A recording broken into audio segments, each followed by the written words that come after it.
Shalom, queridos, graça e paz, aqui é o Bispo John Kennedy e hoje estaremos meditando em Romanos capítulo 8, versículo por versículo, para que você possa ter um entendimento melhor da palavra de Deus. Fique conosco, capítulo 8 de Romanos é um capítulo fantástico e eu creio que Deus irá falar ao seu coração através da sua palavra.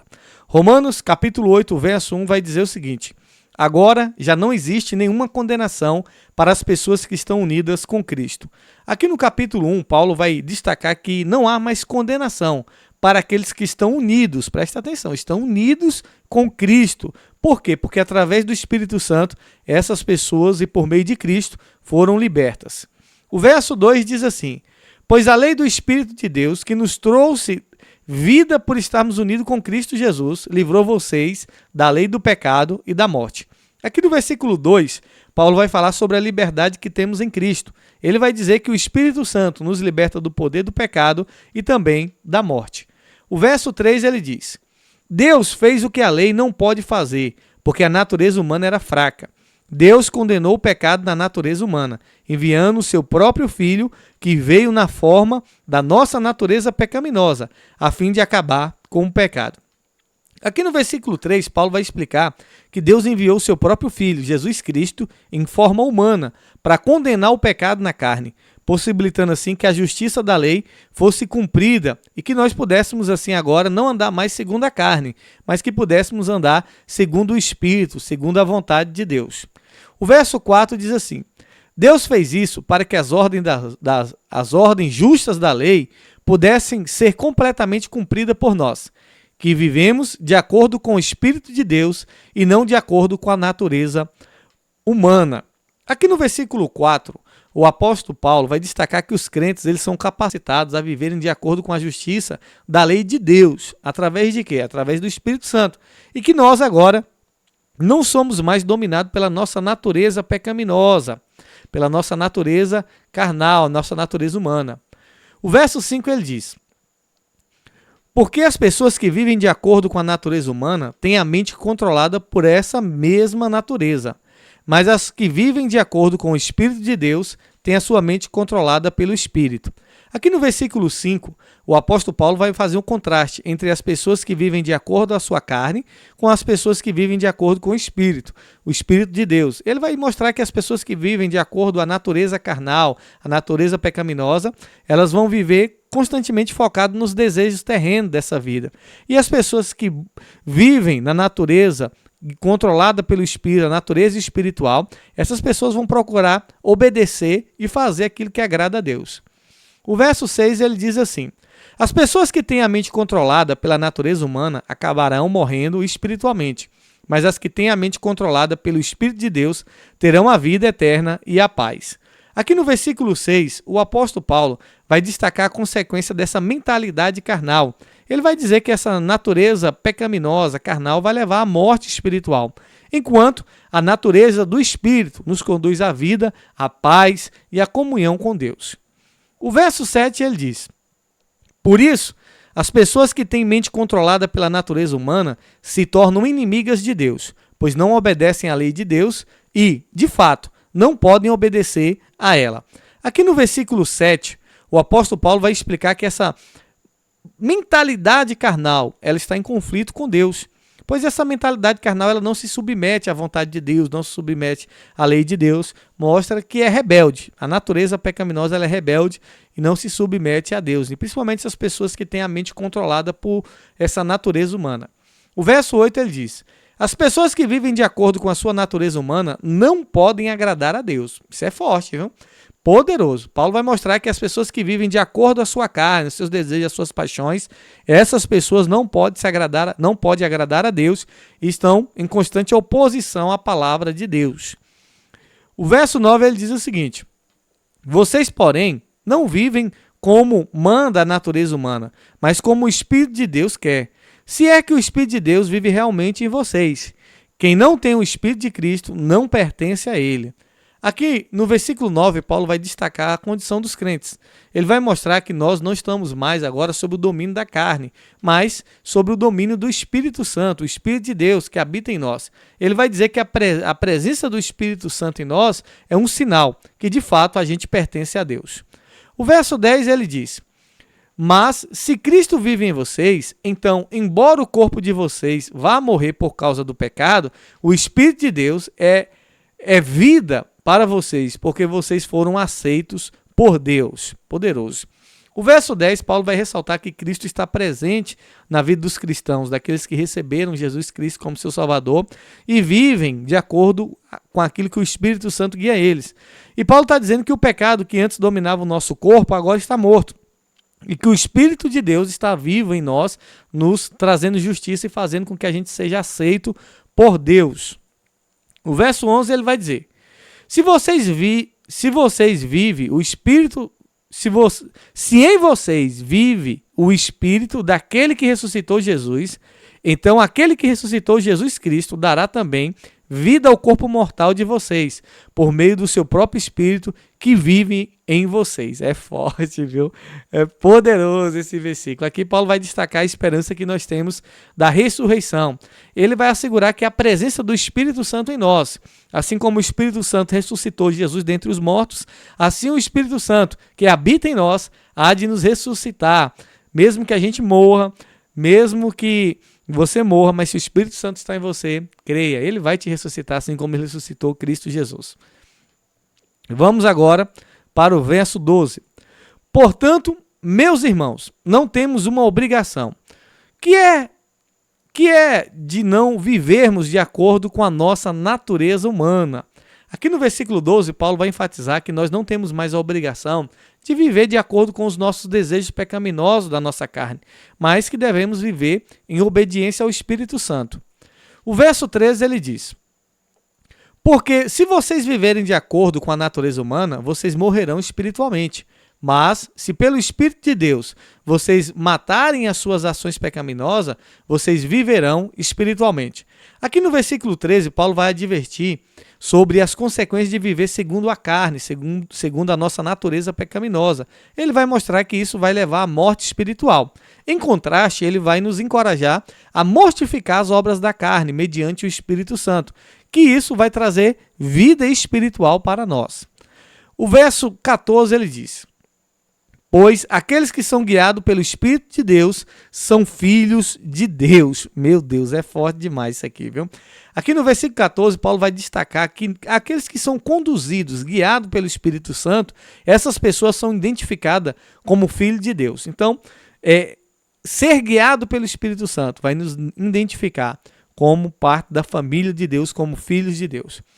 O verso 15: porque o Espírito que vocês receberam, e eu acho interessante aqui, vou só parar um pouquinho só para explicar para vocês, olha só, porque o Espírito, o E maiúsculo, está falando do Espírito de Deus, quando é E minúsculo, ou é Espírito humano, ou é Espíritos malignos. Agora esse E maiúsculo aqui, Espírito, é o Espírito de Deus. Toda vez que aparecer o E maiúsculo, Espírito, está falando do Espírito de Deus. Vamos lá.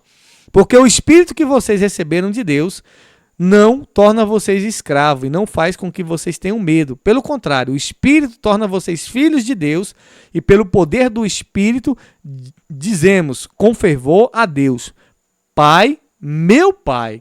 Eita, é glória, é forte. Paulo aqui vai mostrar aqui a diferença entre a escravidão do pecado com a libertação que nós temos, que essa libertação por meio do Espírito Santo, por meio do sacrifício de Jesus, vai nos tornar filhos de Deus. E ele vai dizer que a gente não precisa mais viver com medo. Por quê? Porque nós podemos nos aproximar como filhos de Deus, clamando: Abba Pai, meu Pai, Pai meu. É forte, né? Glória a Deus por isso. Vamos para o verso 16.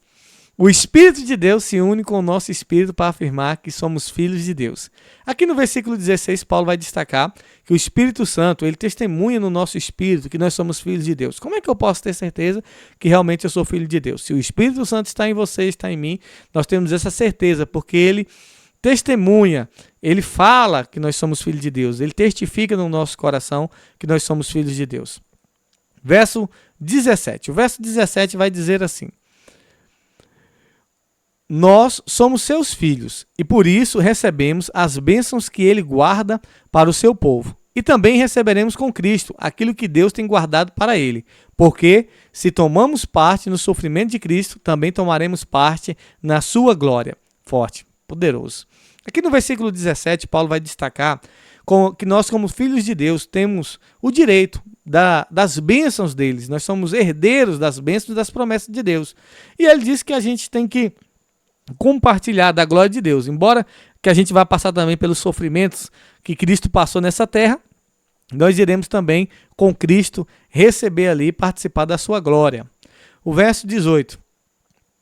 Eu penso que o que sofremos durante a nossa vida não pode ser comparado de modo nenhum com a glória que nos será revelada no futuro. Poderoso, né? Paulo aqui vai expressar aqui a sua convicção, que apesar das dificuldades, das aflições que nós enfrentamos nessa vida, tudo isso, meu irmão, minha irmã, não se compara com a glória futura que será revelada a todos nós. Paulo vai mostrar aqui uma perspectiva eterna das coisas que Deus tem preparado para nós e mostrando que as dificuldades dessa vida aqui é temporária, é passageiro, logo, logo vai passar. Vamos para o verso 19. O universo todo espera com impaciência o momento em que Deus vai revelar o que os seus filhos realmente são. Aqui no versículo 19, Paulo vai falar sobre a expectativa da criação, do universo. Ele usa a palavra universo, da criação. E ele fala que está aguardando o momento em que os filhos de Deus serão plenamente revelados. E vai mostrar aí a redenção vai ser consumada. Isso está mostrando aí que essa redenção é para tudo, é para os seres humanos e para a criação também, né? Que vai ter um novo céu, uma nova terra. Então a própria criação espera esse momento aí, para que haja um novo céu, uma nova terra, que haja essa redenção, essa transformação, que por causa do pecado, a terra agora, né, ficou má. Você vai ver que quando o homem pecou, Deus disse, por causa de ti, por causa do teu pecado, a terra foi amaldiçoada. O verso 20, pois o universo se tornou inútil, é o que eu disse lá. Não pela sua própria vontade, mas porque Deus quis que fosse assim. Porém, existe esta esperança, por causa do pecado do homem, né? Então, Paulo vai explicar que a criação está atualmente em um estado de frustração, e a vaidade devido ao pecado, da queda humana, tudo isso aí comprometeu essa questão da criação, de tudo que foi criado. Vamos para o verso 21. Um dia, o próprio universo ficará livre do poder destruidor, que o mantém escravo, e tomará parte na gloriosa liberdade dos filhos de Deus. Glória a Deus, é forte. Aqui Paulo vai apontar para a esperança de que a criação será libertada dessa corrupção, desse sofrimento que atualmente, né, experimenta. E ele vai mostrar que a criação vai compartilhar da glória dos filhos de Deus. E essa libertação está ligada à consumação da redenção que Cristo conquistou na cruz do Calvário para todos nós. Verso 22 ele diz: pois sabemos que até agora o universo todo geme e sofre como uma mulher que está em trabalho de parto. Versículo 22, Paulo vai mostrar aqui a condição, ele descreve aqui uma forma poética, mostrando que o universo, a criação geme como uma mulher ali que está dando dor de parto, né? Mas vai ter fim isso aí, meu irmão. Vai ter esse sofrimento e vai acabar. Igual a mulher, quando está para dar à luz do seu filho, o sofrimento vai passar. Vamos para o verso 23. E não somente o universo, mas nós, que temos o Espírito Santo como primeiro presente que recebemos de Deus, nós também gememos dentro de nós mesmo, enquanto esperamos que Deus faça com que sejamos seus filhos e nos liberte completamente. Aqui no versículo 23, Paulo vai aplicar o conceito de gemidos, incluindo a gente também, dizendo que a gente está nessa tensão aí, né? Esperando pela glória eterna, enquanto a gente está gemendo aqui, sofrendo, nessa expectativa aí que logo, logo passe esse sofrimento. Vamos lá, o verso 24. O verso 24, a palavra do Senhor vai nos dizer assim: pois foi por meio da esperança que fomos salvos. Mas, se já estamos vendo aquilo que esperamos, então isso não é mais uma esperança. Pois quem é que fica esperando por alguma coisa que está vendo? Aqui no versículo 24, o apóstolo Paulo vai destacar o papel crucial da esperança, na experiência que nós temos como cristão. E ele vai enfatizar que a salvação nossa, todos os cristãos, é baseada na esperança do que ainda há por vir. Ele está dizendo que algo que não é diretamente visível ainda, não é, que a gente não consegue tocar. Então a esperança cristã vai transcender todas as circunstâncias, todos os problemas. Então estamos nessa esperança da eternidade com Cristo sem sofrimento para todo sempre. O verso 25 ele diz o seguinte: Porém, se estamos esperando alguma coisa que ainda não podemos ver, estamos esperando com paciência. Aqui no versículo 25, Paulo vai falar da importância da paciência, nessa perseverança. E ele vai dizer que todos nós somos chamados aqui para poder ter paciência e esperar aí a consumação final da salvação, mesmo que ainda a gente não veja, mas ela já está aí próxima, né? Essa consumação da volta de Cristo, aonde ele vai ali nos levar para morar com ele na eternidade. Vamos lá, o verso 26. Assim também, o Espírito de Deus vem nos ajudando na nossa fraqueza, pois não sabemos como devemos orar, mas o Espírito de Deus, com gemidos que não podem ser explicados por palavras, pede a Deus em nosso favor. Aqui no versículo 26, Paulo vai destacar o papel do Espírito Santo na vida do cristão, especialmente nos momentos de fraqueza, de dificuldade.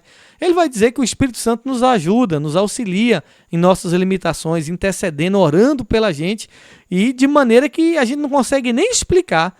As palavras humanas não conseguem explicar como é que o Espírito Santo se comunica com Deus, gemendo ali em gemidos inexplicáveis, né? Que a gente não consegue explicar, comunicando a Deus as nossas necessidades para que Deus venha nos ajudar. Vamos lá, o verso 27. E Deus, que vê o que está dentro do coração, sabe qual é o pensamento do Espírito, porque o Espírito pede em favor do povo de Deus e pede de acordo com a vontade de Deus. Aqui no versículo 27, Paulo vai continuar enfatizando aqui a obra do Espírito Santo na intercessão por todos nós cristãos. Ele destaca que Deus conhece os corações, que Deus entende, sabe os propósitos, né, e as intenções do Espírito ao interceder por todos nós. E ele demonstra ali a questão da profundidade, da eficácia, da intercessão do Espírito Santo por nós diante de Deus, que tem resultado, meu irmão. Verso 28. Isso é muito forte, o verso 28 a gente fala muito, né? Pois sabemos que todas as coisas trabalham juntas para o bem daqueles que amam a Deus, daqueles que ele chamou de acordo com o seu plano, todas as coisas. Olha o que Paulo está dizendo aqui no verso 28. Paulo está reconhecendo aqui a soberania de Deus diante de todas as coisas. Ele está dizendo que todas as coisas, tanto faz ser boa como ruim, tudo isso contribui para o bem daqueles que amam a Deus, para aqueles que de fato se voltaram para Deus de todo o coração. Verso 29. Pois aqueles que já tinham sido escolhidos por Deus, ele também separou a fim de se tornarem parecidos com seu filho. Ele fez isso porque o filho fosse o primeiro entre muitos. Aqui o verso 29, Paulo vai abordar sobre o conceito da predestinação divina. Ele vai ensinar que aqueles que Deus previamente conheceu e também predestinou conforme a imagem de Cristo. O que isso significa, bispo? Que o plano de Deus para nós cristãos, para que a gente seja transformados, para que a gente seja parecido com Cristo Jesus, é um plano que Deus já havia feito, né? Isso é para toda a raça humana. Agora depende da gente, já não depende mais de Deus, porque Deus já fez a parte dele. A gente que tem que se entregar a esse plano de Deus aí. Verso 30. Assim Deus chamou os que havia separado, não somente os chamou, mas também os aceitou, e não somente os aceitou, mas também repartiu a sua glória com eles, né? Aqui no versículo 30, Paulo vai descrever uma sequência, nós estamos no verso 30, é isso mesmo? É o verso 30. Paulo aqui vai escrever uma sequência de eventos que ocorrem na vida do cristão, como a predestinação por parte de Deus, seguida ali do chamado, da justificação e finalmente da glorificação. Vamos para o versículo 31. O versículo 31 diz assim: diante de tudo isso, o que mais podemos dizer? Se Deus está do nosso lado, quem poderá nos vencer? Ninguém. É forte, né? Em outras versões diz: se Deus é por nós, quem será contra nós? Então Paulo aqui vai levantar uma retórica aqui para enfatizar a segurança e a confiança que nós cristãos temos em Deus. Ele diz: se Deus é por nós, se Deus é por você, meu irmão, quem é que pode ser contra você? Paulo já mesmo responde: ninguém. Olha o que ele diz: porque ele nem mesmo deixou de entregar o próprio filho, mas o ofereceu por todos nós. Se ele nos deu o seu filho, será que não nos dará também todas as coisas? Então Paulo vai dizer: se Deus aqui não poupou nem o filho dele, que é a coisa mais importante que ele tinha, ele nos deu, nos entregou, com Cristo Jesus, você acha que ele não vai nos dar todas as coisas? Vai. Então assim, a gente não precisa crer, precisa acreditar na sua palavra, confiar no Senhor. Verso 33. Quem acusará aqueles que Deus escolheu? Ninguém, porque o próprio Deus declara que eles não são culpados. Aqui no versículo 33, Paulo vai mostrar a nossa segurança contra toda e qualquer acusação. O diabo é o nosso acusador. E Paulo está dizendo que Deus é quem nos justifica. O diabo pode te acusar, pode falar o que quiser, mas é Deus quem nos justifica. Então quem é que vai acusar você? Rapaz, é Deus quem nos justifica. Verso 34, ele diz assim: será que alguém poderá condená-los? Ninguém, pois foi Cristo Jesus que morreu, ou melhor, que foi ressuscitado, está à direita de Deus, e ele pede a Deus em favor de nós. Meu Deus, que versículo forte. Oh Jesus, como tu és bom, como tu és maravilhoso. Paulo aqui vai declarar que ninguém pode condenar os cristãos. Por quê? Porque Cristo morreu por eles, ressuscitou, está à direita de Deus, está orando, intercedendo por nós. E o sacrifício de Jesus e a sua intercessão por nós diante de Deus, meu irmão, vale muito. Vamos lá. Então, quem pode nos separar do amor de Cristo? Serão o sofrimento, as dificuldades, a perseguição, a fome, a pobreza, o perigo ou a morte? Paulo aqui, no versículo 35, ele vai fazer uma pergunta. Quem é que pode nos separar do amor de Deus? Ele vai levantar várias situações, né, que a gente passa na vida. Angústia, perseguição, fome, perigo, a morte. Então, ele vai dizer, quem é que vai nos separar? Será que, meu irmão, que os problemas que você passa vai separar você do amor de Cristo? Porque tem gente que não pode passar um sofrimento, um perigo. Eu não quero mais saber de Jesus, né? E aí Paulo vai dizer aqui no verso 36, como diz as Escrituras Sagradas, por causa de ti estamos em perigo de morte o dia inteiro. Somos tratados como ovelhas que vão para o matadouro. Aqui no versículo 36, Paulo vai citar o Salmo 40, o versículo 22, para mostrar aqui a realidade da perseguição que todos os cristãos enfrentam. Ele está dizendo que todos nós, diariamente, somos provados por causa da nossa fé. Mostra que nós somos como uma ovelha levada ao matadouro. Todo dia, meu irmão, nós passamos por problemas, por dificuldade, por causa de sermos de Deus, de sermos entregues a Cristo. E aí ele vai dizer, verso 37, em todas essas situações temos a vitória completa por meio daquele que nos amou. Você pode dizer glória a Deus por isso? Aqui no versículo 37, Paulo vai dizer que apesar das tribulações, do sofrimento, dos problemas, Paulo vai declarar que em Cristo Jesus nós somos mais que vencedores. Através de Cristo, nós não somente vamos superar as dificuldades, como também vamos triunfar e reinar sobre elas. É isso que Cristo nos promete e é isso que ele nos assegura através da sua palavra. Versículo 38. Pois eu tenho uma certeza de que nada pode nos separar do amor de Deus, nem a morte, nem a vida, nem os anjos, nem outras autoridades ou poderes celestiais, nem o presente, nem o futuro. Vamos para o verso 39 também. Nem o mundo lá de cima, nem o mundo lá de baixo, nem todo o universo. Não há nada que possa nos separar do amor de Deus, que é nosso, por meio de Cristo Jesus, o nosso Senhor. Oh Deus, como é forte. Então aqui nós vemos aqui a poderosa declaração de Paulo, né, da nossa confiança, da nossa segurança em relação ao amor de Deus. E ele vai enumerar aqui inúmeras situações, força, poder, autoridade, principado, potestade. Não tem nada nem em cima nem embaixo que pode nos separar do amor de Deus, meu irmão. Essa confiança que você tem que ter. Não tem problema, está passando dificuldade, está passando o que for, fica firme com Jesus, porque nada disso vai poder te separar do amor de Deus. Amém? Que palavra maravilhosa. Eu creio que Deus falou ao seu coração. Compartilhe essa mensagem com mais pessoas para que outras pessoas possam também ouvir a palavra de Deus. Que Deus abençoe a sua vida. Sucesso. 1 milhão de bênçãos.